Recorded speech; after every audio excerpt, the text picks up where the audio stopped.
today. As a matter of fact, these seats are pretty rough. Um, I think there's a couple other places that would have been better for me to do this show. Nor do I care. It's early in the morning. There was a guy on a bus and he was just so lost. He reminded me of a Richard Pryor character. He's like, "What time is it? Is the train station up here? You got a cigarette?" Sorry, I don't look very spiffy today. I do the best I can. What I have. Yeah. This instant coffee I have is pretty terrible. I won't be getting it again. I'll have to go back to the Starbucks. And I think that is $12. It's $12 for... It's $12 for...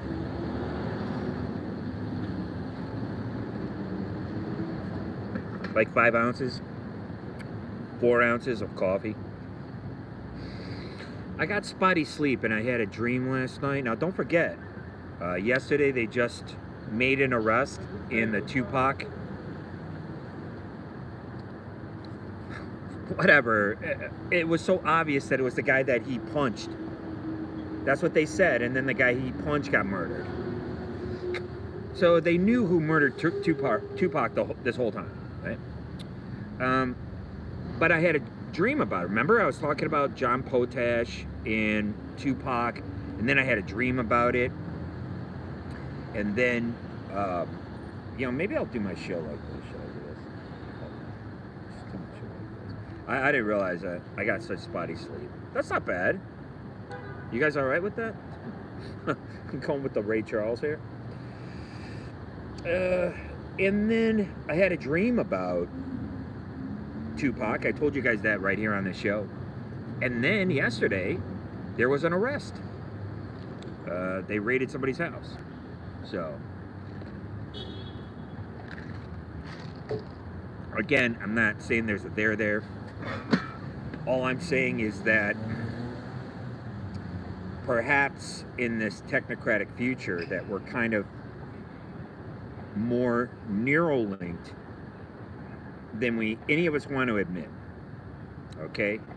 Because I told you about neurological weaponry, and since they have that, and if you know basically that a transmitter works on a frequency, and if they crank the amount of hertz until it hit HURTS, then, right, what they're doing on your social media, whatever it is, Facebook or Instagram. I heard Twitter's a mess right now. Twitter's a fucking... It's like the wild, wild west. They're showing murders on Twitter and everything now. So, if you're getting this... how are you? So if you're getting this confirmation bias news, that's what it is. I told you I got 4 different stories about Madonna.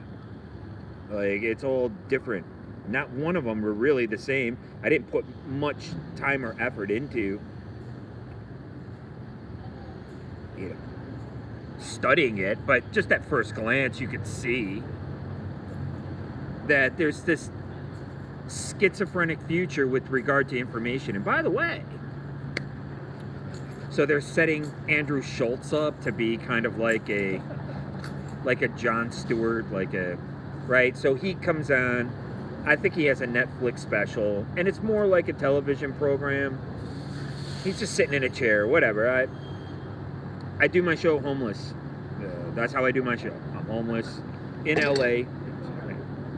I thought it was cool. Looked all right. I'm 57 years old. And I quit giving a fuck a long time ago. So I speak from the heart. And I think it's very refreshing. I didn't realize how early it is. I got bad instant coffee. I got to go back and get the other one. This stuff isn't really very good. If you could cream and sugar it, maybe a little bit. You guys like Dr. Oblivion better? Osborne Strange. Hey, welcome to the Osborne Strange show. So I was on the bus, and this guy, he was like a human Richard Pryor imitation. He was... Huh? And he was just talking to people around him. People are nice, you know. He's like, hey, what time is it? You got a cigarette? Is this going to a train station? And then he just got off at some random stop. Right? When he sat by me, I just, you know, because I tend to say things out loud when I'm thinking. And so he's like, huh, what? He's like, and I just sat there like I didn't say nothing. And then I started saying Richard Pryor, like in a really low voice. Maybe like he'll experience this Richard Pryor throwback, right? But you can see the effects of, it's not so much drugs and alcohol, it's just the loneliness and the melancholia of life in general. He didn't have a device, okay? He didn't have a device. So what's gonna happen when we fall out of love with our device? I told you that I listened to Mark Zuckerberg on Lex Friedman, and you know, I said before, you got to read between the lines with these guys. They're never going to tell you anything, right? They're never going to tell you anything. You have to figure it out for yourself, especially with Frances Haugen, right? She came out, she was a whistleblower, but if you read her job description at Facebook, being a whistleblower was her job description, okay? But they fed it to the public in a different manner. They said, she's a whistleblower, she's telling us what's going on. And that's how I was able to figure out that they were using this tech on me, and they used it in such a way.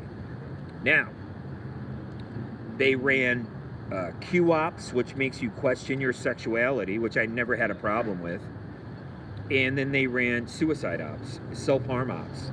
And so you could see that I survived those, and I came out the other side of it. Now I'm just being LARPed on the street.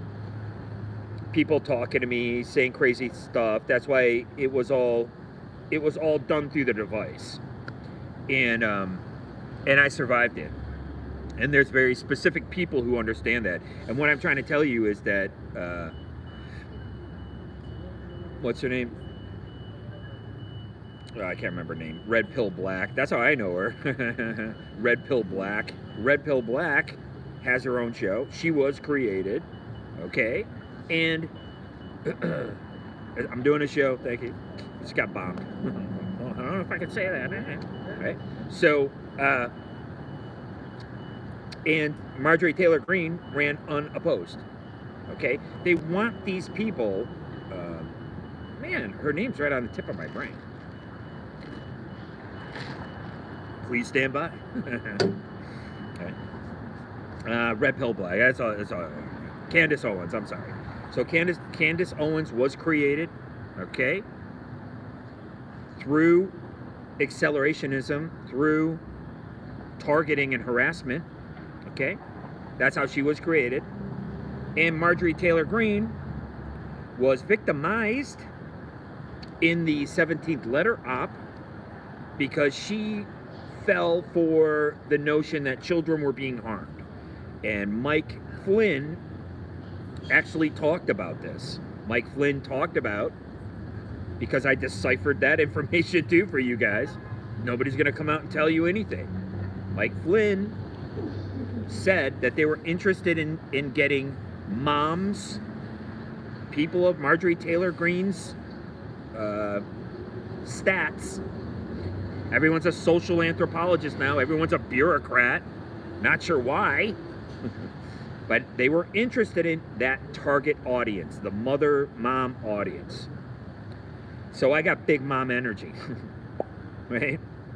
I got big mom energy. I was raised by women. I have no problem with it. I'm fine with it. I was never worried about anything as far as sexuality, sexual orientation, or anything like that. It's out there, you know, for people, and it's writ large now, but That's how I came up, right? That's just how I came up. So we are experiencing, she just had a shirt that says love everybody. And we are experiencing this kind of like new 60s revival. Now, don't forget, I'm a child of the 1970s, but you have that holdover from the 60s, and the boomers go, oh my God, the 60s were amazing, and we could see the culture creation that took place in the 60s, from the 50s to the 60s. Right? And then, like I said, I'm more of a child of the 70s, and it seems that we're reliving this right now with the LGBT future. I go down to the senior center here, and I'm welcome with open arms, the same that I was welcome in the American Indian Community House. I'm multi-culti. I can't really say I'm sexually ambiguous, but my mother, there was a member of the LGBT community who fell in love with my mother. My mother looks like Rosario Dawson. That's who we resemble, okay? I have a sister who looks like Rashida Jones, and I have another sister, I don't know, I thought of somebody before. Looks like Fiona Apple, right? You see what I mean? Fiona Apple is of the Melungeon people. We're the Lumbee people. We're mixed race, multi-culti, whatever. I think if you put that kind of stuff on somebody's job application, I think that's racist. So I think differently. So if something is the cultural norm, then I'm going to not probably conform to the norm. I'm probably going to question the normalcy of it and find out where we're going with this. What's going on? That's what I tend to do. Why? Because as an old punk rocker, that's what we did a long time ago. By the way, I saw Mike Muir from Suicidal Tendencies. Suicidal was a game changer. The band, Suicidal Tendencies, game changer. That was one of the first, you can consider that to be thrash. And you're talking, that came out in 1984. I bought that record with Robert Rebant, a friend who's allegedly dead. They ran ops on me so hard through the Facebook app. They cranked the algorithm so hard. And this spanned over a 10-year span. This is after I got back from Las Vegas. My phone was tapped and I had a flip phone. And back then it was Packer Woods, but it's always been either Africans or, African Americans or white. And I don't even understand why they're calling them African Americans or black or anything else. We're all Americans. This is ridiculous. Do you really think that if you took a person, a black person from America, and dropped them off in Africa, that they have anything in common with the people over there? That would be like me having, you know what I mean? I don't know. Right? You're going to find the commonality, but it's going to be in these broad strokes. And these broad strokes are more like archetypes, right? And so this is what we're talking about. And then you become a complete and whole person. You have these kind of general things in common. But your idiosyncrasies are never going to be in common. That's why that's why I'm really hurt by my family mostly. I don't care about my friends because I got a knuckle sandwich for them. I don't really care about them. They're idiots. But it's really tough with the families, okay? With your family. And you have to be able to overlook these idiosyncrasies with your family. Oh, that's this person's idiosyncrasy. Oh, this person's a little loud. This person might drink a little bit. This person's a wine mom, so she's going to drink wine and she's going to whine. You got to overlook this stuff. And I don't know, man. The stuff I talk about to you guys on this show is stuff that I can't really ever talk to my family. And like I said, any of my old friends, they were friends from like years ago. We don't have anything in common. And this is detrimental when it comes to Facebook, okay? When I was on Facebook, I liked all these entities, man. I'm trying to find out about bands and do all this stuff, and I want to find out what's going on in downtown Detroit. I had moved back to Detroit. And I'm not getting any of this stuff. It's telling me what it wants to give me. And I was being attacked by these federal LARPers.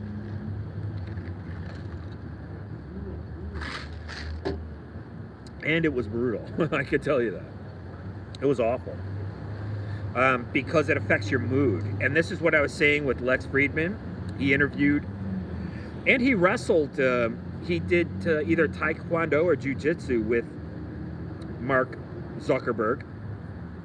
I would never take the figurehead of some place and say, that's the person, that's, oh, that's the one. It's his fault. That's what they want. That's what my family did to me. Like, I'm the lightning rod. All right. Gordon, just you need help, Gordon. Really? Because I'm not a wine mom. I don't drink a bottle of wine every night. A wine mom or dad. I don't do that. I don't do anything. I was being targeted because I was being profiled. And I was being profiled based on these obsequious Philistines, these bureaucrats. And what these bureaucrats do is they work with gang members. And they work with undercover officers. And I told you, they wanted me to be a police officer. Now, no one can help where their heart is. I told you a member of the LGBT community fell in love with my mother. I had a member of the LGBT community fall in love with me. Okay? These are the recurrences that I like to talk about. The things I have in common with my mom. Not things that are different between us. Why talk about those? They're not interesting. What's interesting is that my mother was raised by her father and I was raised by my mother. You got people being raised by their opposite sex. So you don't have anyone to look to. My mother grew up brutal, man. Just beating, just people hitting each other. What is wrong with you? I hope this kind of stuff ends. Because once you use the logos, and this is part of the problem too, people aren't translating Christianity at all. They're morons. They don't understand what it is. The logos is the word. So why am I going to a Christian church and they're hitting me with a paddle? If they knew about the logos and they knew about the word, that means that you can actually have a conversation with somebody and you explain to a child. No, don't do that. We have simple rules here. Right? They didn't have timeouts when I was a kid. Let me tell you something. The nuns in my stepdad's school, they told him to go work at the vegetable market and load trucks, lump trucks. What did I do? I lumped trucks. I lumped trucks most of my life. My stepdad got a job at UAW, and he did very, very well. They had such good insurance that I called on the phone and they would have sent over a nurse every single day. That's how good the insurance was.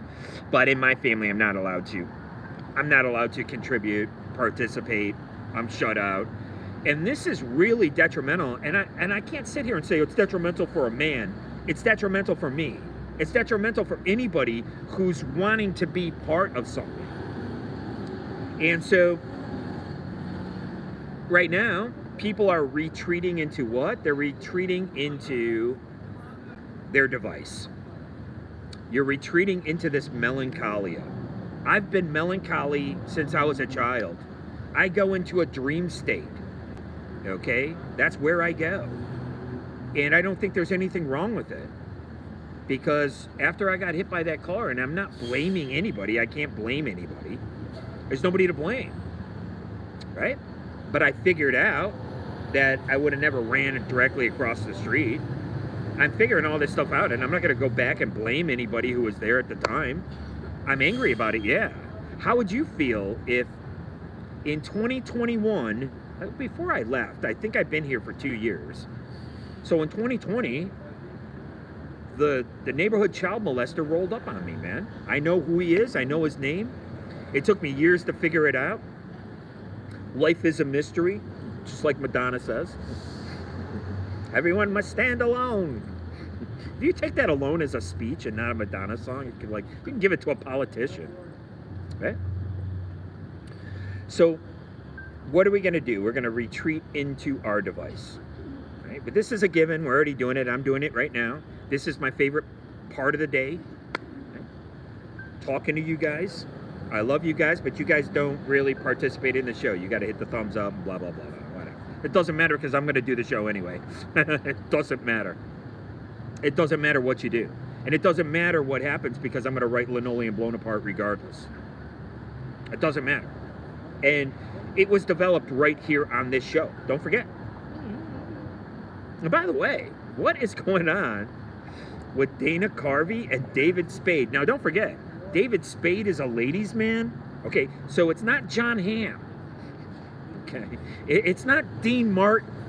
Okay, when you think of ladies' man, you think of David Spade. That's right. According to Bill Maher in his basement. Oh, David Spade, boy. That's a ladies' man for you. Take a look at Dana Carvey and David Spade. Now, I talked about the Twinkie Twin Pack. I love advertising. They are the Twinkie Twin Pack. And it's like they're I saw them just yesterday. I talk about what I watch. I don't criticize, you know, things. Oh, I hate it. I talk about things that I actually watch. And sometimes it's positive, sometimes it's negative. I don't care. I think they're becoming the same person. Like Dana Carvey's growing his hair out, and David Spade is like growing a beard. It's very bizarre. They both have the same hair. And if I think they're morphing into the same person, you would just call them Dava. Like, right? It's Dana and David. They would just be Dava. Together they're Dava. Like they're gonna be the conjoined twins by the head, definitely by the hair. Right? Yeah, their hair looks exactly the same. Anyways, whatever. Just having fun, guys, I swear. Right? So that's what I do. I spend time on my device, along with other things. I was really mad, you know, with Google. Like, I'm trying to use a computer somewhere else, and they're like, no. And it's so funny, there's this big billboard. It says, Google, we're #1 in security. Yeah, you certainly are, Google. Right? You're #1 in security. Yeah, I can't even use somebody else's computer. And I'm using my own schmangy, whatever you call it. Security code. Yeah, right? I'm using my own security code. Who do you think it is? And the fact is, you want to know the truth? Google can see you right through the camera. Okay? That's where they get all this information from. They said Hunter Biden's laptop was stolen. Are we really buying this? And then they come out with all these pictures of Hunter Biden because it's from a stolen laptop. They took it from his actual laptop, or they said that he forgot it. He left it somewhere. Ugh. You know that politicians' entire families have security. They got this stuff from their device. They're watching him through the device. Right? That's where they're getting it from. Absolutely. Yeah. I had a guy come up to me and he mentioned exactly what happened when they ran those 17 letter ops down on me down in Florida. Like I said, I'll talk about it. You guys want to talk about it? I'll talk about it because I know that it's driven through the Google. Right? It's when they can crank the hertz up so high that it can affect you neurologically. Okay? And that's what it does. It affects your neurological system. And it can stimulate you. So what's going to happen if you Apple TV swagger? Just came out. Bye-bye. So Mark Zuckerberg wants you falling in love with your device. He said it right in his white paper. That's what he said. You can read it for yourself. It came out March of 2023. He wants you enamored with your device, right? Oh, what was a good one? I was going to give you another channel that I watch all the time. Maybe next time I'll take better notes. I'll do a better show as a homeless guy. I swear. I'll do one of these days. I am the only one talking about these notions of accelerationism. I am the only one challenging the status quo right here on my show. And we're working on a television series that's better than the Archies. And the Archies was great. Like, everybody raves about the Archies. And we have everybody's audience. I have Sam Hyde's audience and I have Tim Heidegger's audience watching my show. How do you like them apples? I'm sorry. It's the only analogy I can make. I'm terrible at analogies. I need a book of analogies. Maybe it's the Devil's Dictionary or something like that. I remember Stephen Dickstein had me run out and get a copy of the Devil's Dictionary. I should pick that up somewhere. It's a very clever book. Whatever. Look into it yourself. Oh my God, he said devil. Oh my God. Oh, by the way. So, downtown San Francisco, you can pick up real estate, commercial real estate for pennies on the dollar. So if you got money, you got money to invest in downtown San Francisco real estate. There's nobody there. There is nobody there. There's something, what is it? There's like a,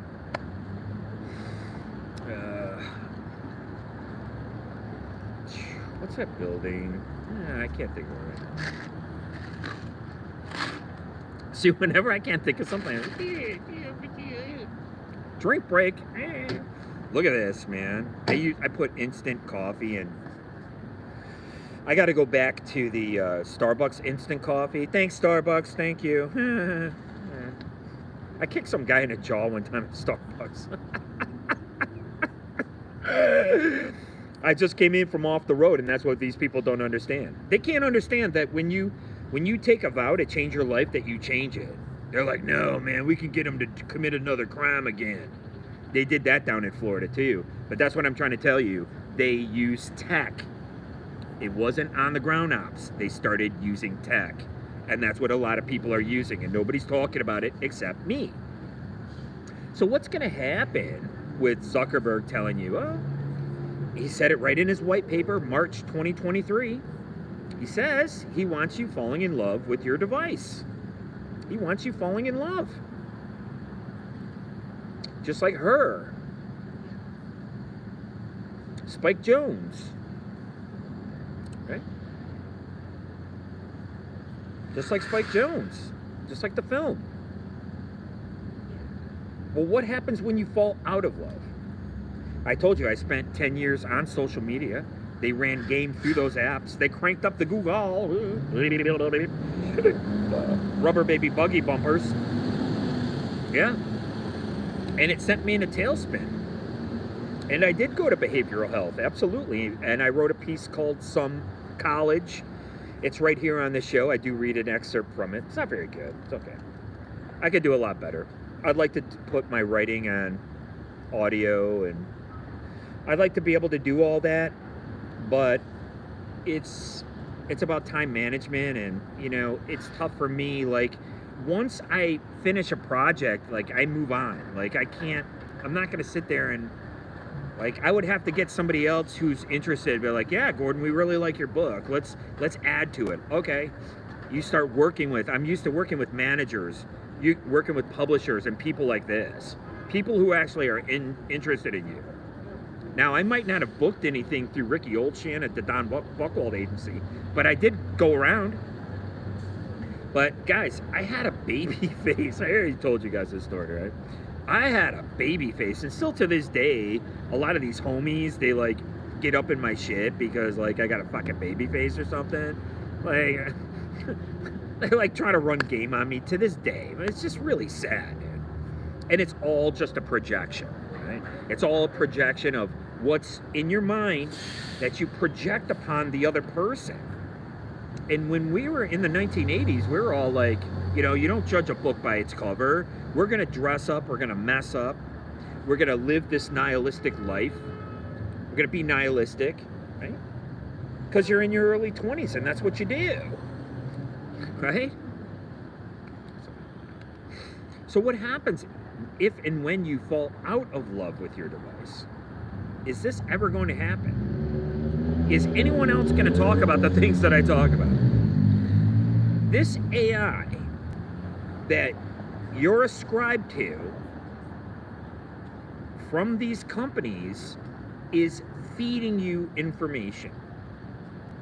It's all confirmation bias, it's all fear-based, and it's all designed to excite you. Now, I scroll the headlines. Everybody scroll the headlines. It's really funny. I go to the public library because I'm a library kid, and these guys there, they still go there. This guy goes in there. He reads the paper every day.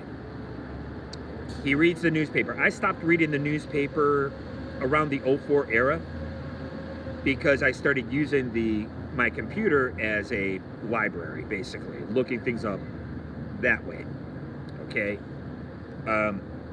He sits there and reads the paper every day. Now, I don't mean to be rude, but where is that getting you in this world? Where is that getting you in this life? What is that newspaper giving to you? And even this confirmation bias garbage that you're getting online, where is this getting you? I talk about being a man my age because I'm a man my age. 57 years old. I'm Heinz 57. Why are grown men having a Funko Pop collection? Why are grown men having actual literal toys? Right?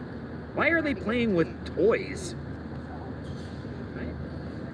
And it's the same thing with reading the newspaper. Where is this? What is this information giving you? Now we know that it's electrical stimulation. They're not only extracting data from your clicky, swipey, scrolly, likey, KDD, knowledge through data discovery, but they're also electrical shocking you in your neurological system to get you emotionally involved in these stories, right? That's what's happening.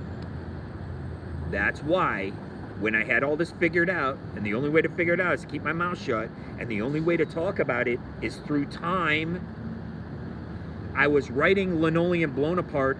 I'm sorry. That was my band in the 04 era. I was writing Two-Legged Animal, my book, while I was living on the streets of Las Vegas. Now I'm doing a show from the streets of Los Angeles. Okay? Nobody knew that I was writing a book. I didn't even know that I was writing Two-Legged Animal. I knew I could. When was I going to be afforded that time to do it? Unfortunately, while I was being afforded the time to do it, with the slope-shouldered manatee of a fuddy-duddy of Sequias Philistine, who I was living with, they were running game on me. They were going around painting cash for smells, and this proves collusion between the police department and these alleged gangs. Right? So when I was taking the quote-unquote bait, that's why I wrote a chapter called Queer Bait and Tackle. I've been around LGBT people my entire life. Nobody cares. I put it in my book. You know, I've been LARPed, just targeted nonstop. And it's really just, dude, you live in a city, man. Like these notions of race and sex and you know, the only thing nobody's addressing is class. They're mixing up class with race, and that doesn't make any sense. There's a caste system there, okay? Please stand by. I want a coffee so bad. So, that's when I threw away this ridiculous Facebook and, what do you call it? Instagram. I was never really on Instagram. And my understanding is that you can get hypersexualized on these applications. It sounds crazy, sounds funny, but what did Mark Zuckerberg say in his own words. And what do we have? We have a lot of porn addiction. And I already showed you, there's actually a porno theater over here, and there's like Marilyn Chambers signed her name. These are all those original, really fucking trashy and skanky, right? And you could see, because a city is incorporated, a city is a business. Our government is a business. And politicians don't know we exist. I'm here to tell you, they're not there to do our bidding. Not one of them, not one. They go in millionaires, they leave billionaires. There is no doubt. You can't deny that. So, when you have a city that's incorporated, the flatfoots who are walking around, they're doing the bidding of the insurance companies. They don't serve and protect. That's not what they're here for. And you have this disinformation, misinformation, whatever it is, where people actually still believe that you're here to serve me. No, they are not. They've never been here to serve us. So, like, I like talking about the Vice Squad. I love talking about the Vice Squad. It's really, it's a great moment in time before they started adding the DEA and all these other agencies. Don't forget, there's allegedly 17 intelligence agencies, and I don't even think that it includes your local flatfoots.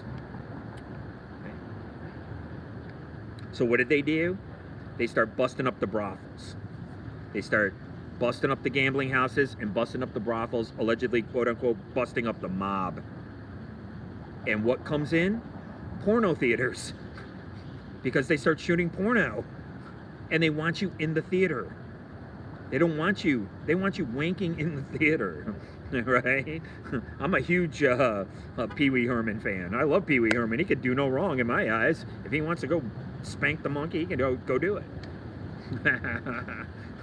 Right? They even put it in The Departed, right? I think that writer just wrote something new. I can't remember what it is, right? So you can see how this is kind of going, whether it's forced or not, whether it's by design. I don't know. I like looking at coincidences. I don't think there's anything wrong with finding a synchronicity or a coincidence. Okay?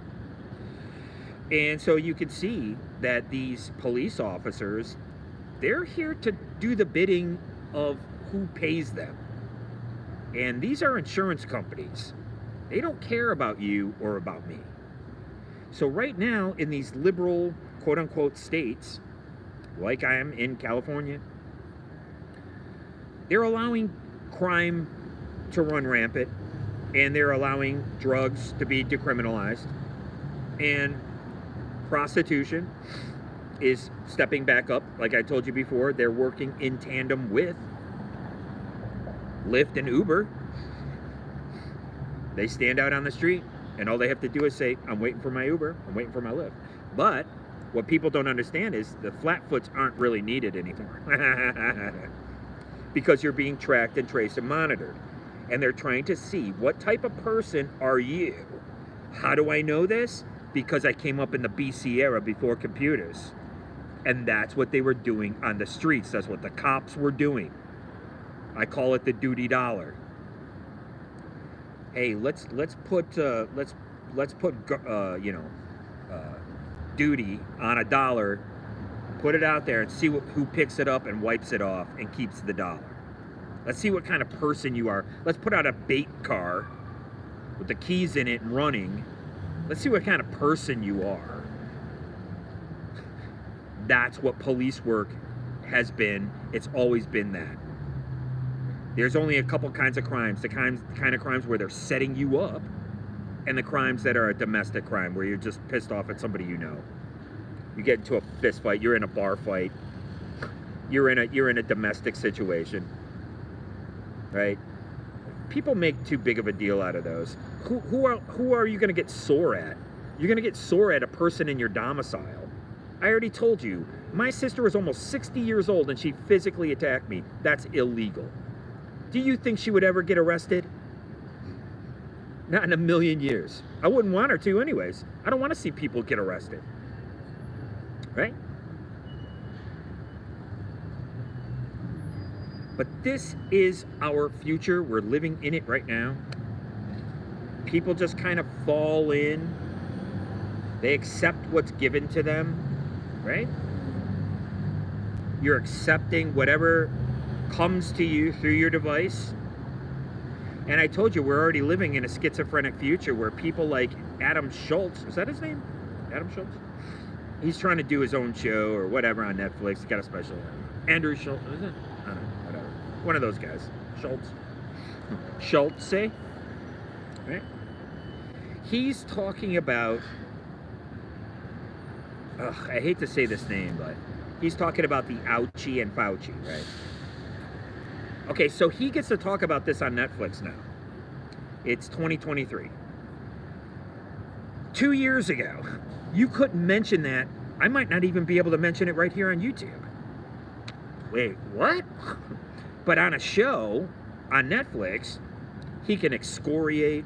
I told you, Russell Brand is doing it, excoriating these people, taking the CDC to task, taking the World Health Organization to task.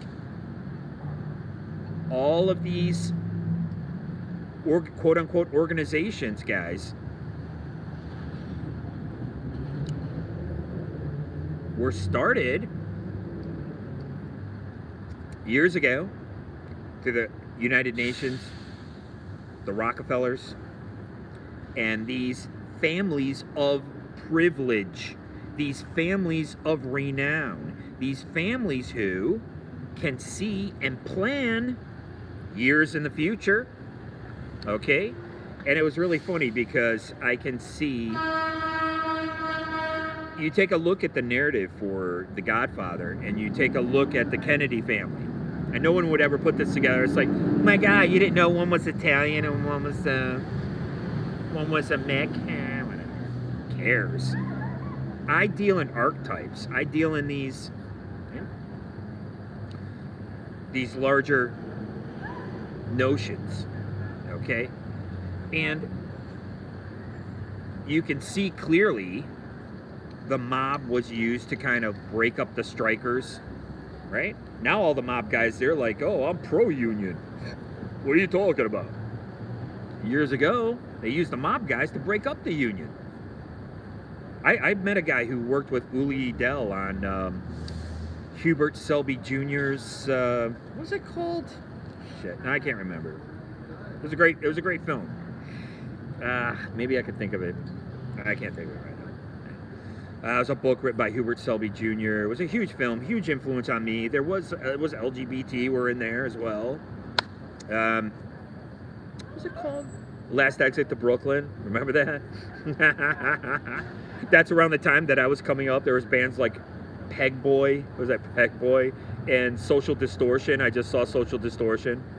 You could see pictures of me with the grievance committee. I was kind of dressing the same. I left Detroit because I want to get the fuck out of there. I don't believe in a hierarchy. And then I realized that it's everywhere. Oh, you don't know your place in this society? Let's make it about race. It's like, wait, what? I grew up in a country where we're all born equal, but under unequal circumstances. And you have to rise yourself up out of your social strata. How are you going to do that now that you're going to be tied into your device? You're going to fall in love with this device, right? Well, what he's telling you is that you're neuralinked, and we're going to neuralink you even harder. Isn't that right? Because when you look at philosophy instead of Funko Pops, when you maybe, check out some philosophical debates and some philosophy YouTube channels. I'm YouTube exclusive, that's right. I got every right to be here. I don't care if I'm shadow banned.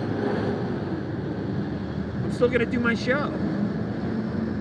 And I talk about these things like the Dasein. Well, Dasein is just the being there. And you talk about care, right? Our being, we are here.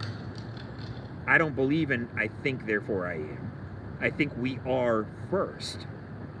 The great I am is first. I am here, therefore I think, therefore I speak, therefore I do. In that order.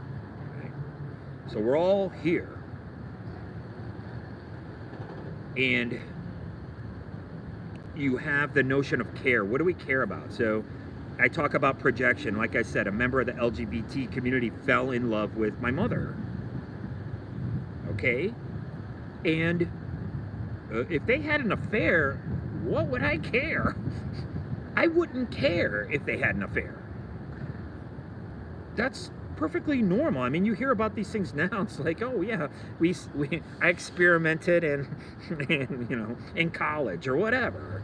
So you got freaky with the deaky. Yeah, so what? I think tomorrow I'm going to talk about that. The freak frequency is what I came up with. It's called the freak frequency.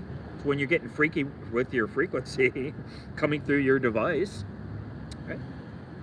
So what is it that drives us? What chemicals come into our brain? I told you that I fell in love with a person named Kaya in Bible school. Okay, this is very real. I remember it succinctly like it was yesterday. I remember what this person looks like. Okay, and I kind of project that onto people who look like Kaya.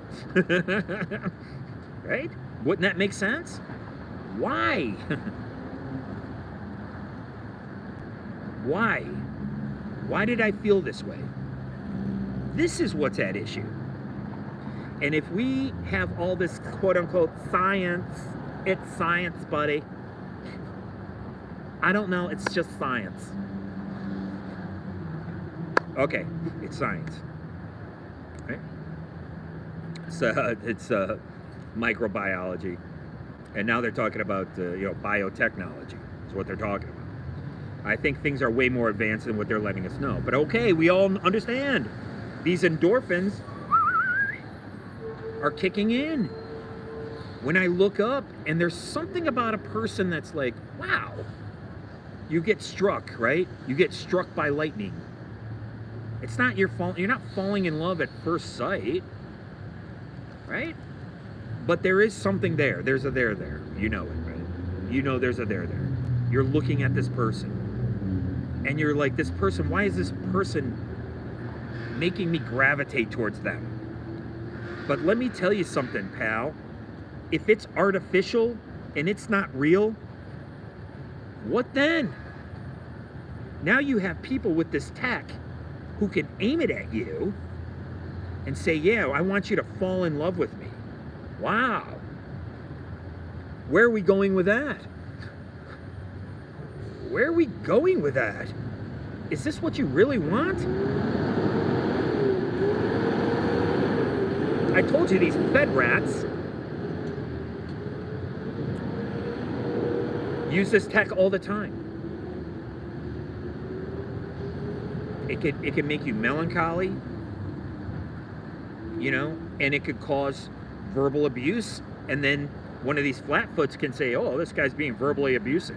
They did this to me 6 times minimum. Various people. 6 times. Like I said, it was on the set of Abacus Fell. I believe it might have been done by a woman there. I know that one of these fed rat, these gutter punk fed rats with these phony tattoos. You guys ever notice how these tattoos are smearing now? You see this? I saw a couple people, they just fill in the tattoo now. They're just going for the full dark sleeve, the smeared sleeve. The ink on these tattoos are just running together. They look like garbage. This is like a form of fronting. This is some kind of like costume that people are putting on. It's like a permanent costume. You got your tats. Okay, congratulations. Right? So, again, just to wrap it up, I like talking about my project, which is called Linoleum Blown Apart. I do a pitch about my project every day. I'm going back to writing my project because I had to take a little break from that. Unfortunately, I had other things going on. Fortunately or not, good things came out of it, but man, I'm so far behind. I'm AA behind Z. Okay? So again, I just want to let you guys know that there is nothing normal or natural about having your mood artificially inflated through tech. You know what they used to call pills back in the old days? They used to call them mood elevators because they'll change your mood. My wife, Slopey, the slope-shouldered manatee of a fuddy-duddy obsequious Philistine, she was taking a cocktail. She was taking pills as a cocktail. And she had no personality. It killed her personality. Right? And this kind of thing can happen to anyone. And with a lot of people, like I told you, the Richard Pryor character on the bus, you could tell his was from, you know, alcohol. You could get a lot of psychosis from alcohol. I cured my own psychosis by locking myself in my room because I was being treated so terribly by the people in Michigan. I've been treated so awfully by these people numerous times that hopefully one day I'll be able to go back there and get the tech. I have about $10,000, between $5,000 and $10,000 worth of tech back at my parents' house. I mean, this is ridiculous. And I'm out here on the streets because families can't talk, families can't get along. And then what's going to happen? You're going to fall in love with your device. Now you're relying on your device for everything, right? Now the only time I can see you is virtually.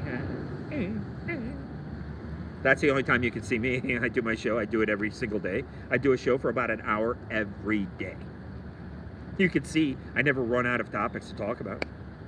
I actually make fun of real people. I make fun of the shows that I actually watch. I'm not on any side of the aisle. I mean, I think that these struggle sessions that people are having are just that. I think they're artificially inflated, right? And again, I think we know what chemical compound goes through our brain. When I see somebody who looks like Kaya, who I might fall in love with, this is what Nabokov was talking about with his story Lolita. And don't forget, I have 9 different narratives in my property called Linoleum Blown Apart alone. I have tons of other narratives that are in the playlist. You got to check the playlist of my channel. I have a brand new playlist up. I'll have to go over it. Maybe I'll start going over some things before I start my show. It's a good idea. So we have this new character that's coming in. Jeremy Cloud is out, and Walter is going to be writing a sci-fi film called Scorpius XL. And like any, he meets this professor the way he met Jeremy Cloud. And just like any professor, this professor has a book, right? Now, doesn't he? So you can see within Linoleum Blown Apart, you got these mediums. There's going to be records, there's going to be VHS tapes, there's going to be books. And these books, VHS tapes, and records are going to be referenced. And these films, there you go, there's 4 right there. You got the actual film in the cinema, you have it on VHS, you have records, whatever else I said. Right? Books. These all have to be created. These are part of Linoleum Blown Apart's universe. These films have to be shot. And the film that he's working on is Scorpius XL. And he meets a professor. Guess what? This is a mirror of Godwin and the Admiral. When Godwin and the Admiral go to the North Pole, I met somebody who went to the Arctic. I gotta find out, I gotta remember who that is. I want to talk to them, pick their brain a little bit. When Godwin, in the story of Reasonable Service, that was called Vivisection on the Danube, when Eva had her way with it. And this is kind of based on that Bertolucci film a little bit with Eva Green and, what's his name? Michael Pitt. You guys ever see that? I can't remember it.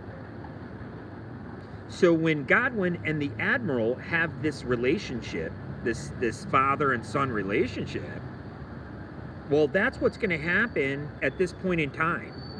So Walter,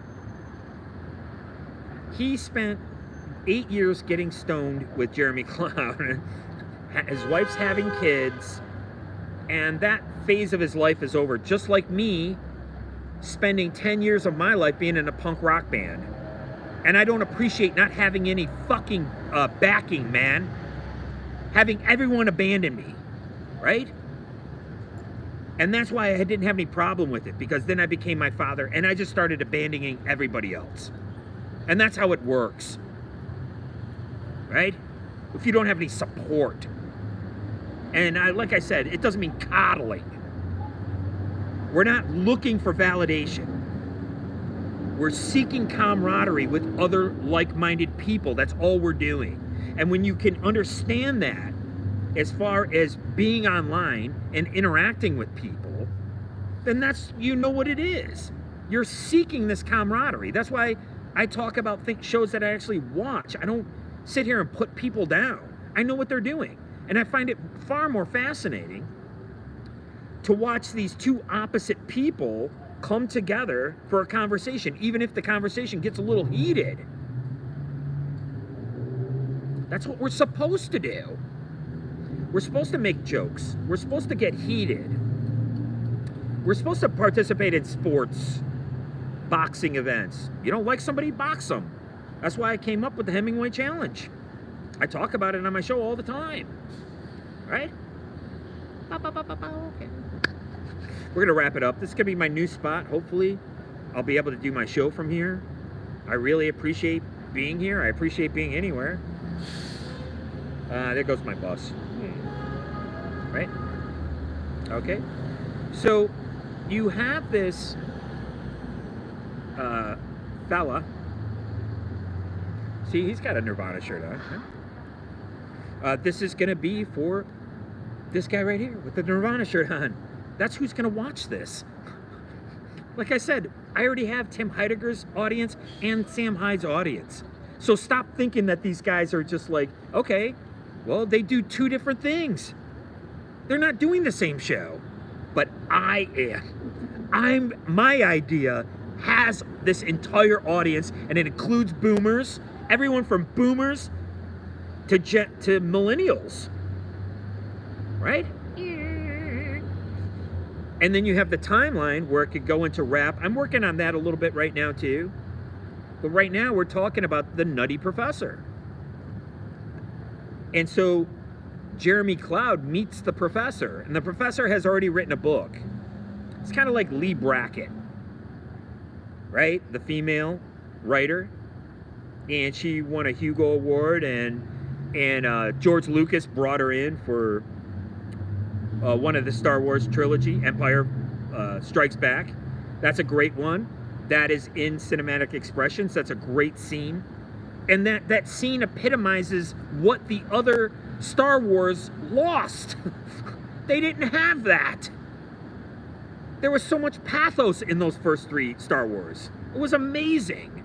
You could see it. Right? So, Walter changes too. Walter changes after 8 years. He's not the same man.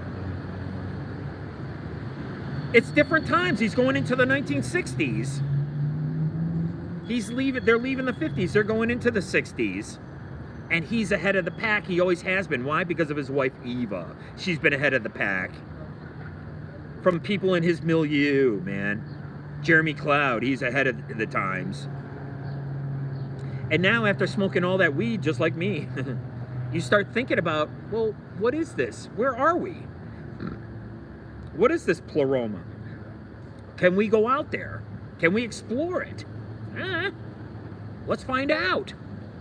And that's what they do. And that's what he talks to this professor about. And that's what kind of relationship they have. It's an antagonistic relationship, because the professor doesn't want to be bothered. Because he's old. He's like me. You feel like you're a failure almost. He's older than me. You feel like you're a failure. Nobody's buying my book. What do I know? Listen, I could crunch the numbers right here. I could tell you how long it's going to take you to get to the star system. We could do it right here on the table. This is how smart this guy is, right? Yeah, I can crunch the numbers. Yes, I know. And he doesn't want to be bothered, you know what I mean? He's like, he's over it. He's done this when he was Walter's age. Now here comes Walter. And Walter, you know, is like, I'm curious. I see your book. It's like, yeah, so what? No. I want to work on this thing. Work on what? And what they work on is Scorpius XL. And what it is, basically, it has to deal with the tetrahedron. Now, this goes back to you know, ancient history, these forms and these shapes. Okay? The Merkaba is part of the Merkaba. It's part of the as above, so below. You can send things out into the Eggyverse. That's what I call it, the Eggyverse. Or you can bring them down. Right? Like I said, you can bring a curse down. Right? You can bring this power down. Right? That's what you can do. And they talk about these heady ideas and these notions like that. And that's going to go into the property that comes after, which is what? Possibly a book that's being written by his wife. Do you see where we're at in this narrative? Take a look back, flick back. Please go to my channel and start flicking back. Flick back. And see what we're doing here. And all this information that I'm able to come up with while I live on the bloody streets, man. And I'm able to do this. Because I always was. And instead of writing a second memoir, which I wanted to do, kind of like a Lenny Bruce thing, but you could see that, like, maybe my book, Two-Legged Animal, doesn't fit the zeitgeist. Okay, well, you drop it. That's okay. I'll go do something else. You see? Ah, there goes my other bus. Okay? So, again, we talk about these heady concepts coming onto the show. We talk about this accelerationism. We're accelerating into this Neuralink future, and it's not going to be a silicone chip inside a head gets switched to overload. And nobody's going to go to school today. She's going to make them stay at home. All right, we'll leave it right there. And I just want to say thank you very much for watching my show. I appreciate it more than you'll ever know.